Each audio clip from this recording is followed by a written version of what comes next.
Hi, first graders. So today for Foundations, you will be doing shoulder tap spelling, and I'm going to show you what that looks like.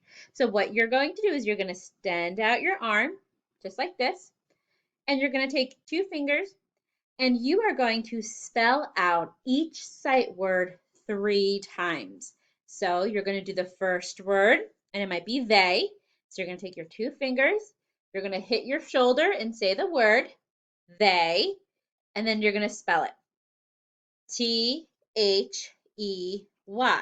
They. We're going to do it again. They. T-H-E-Y.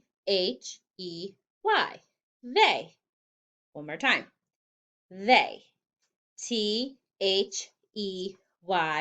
They. You're going to do that 3 times for each word. Then you'll do the next word.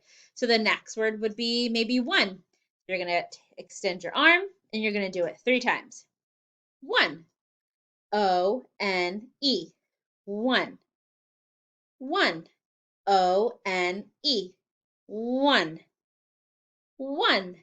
O-N-E. One. And you're going to do that for all 5 sight words. All right, boys and girls, have fun.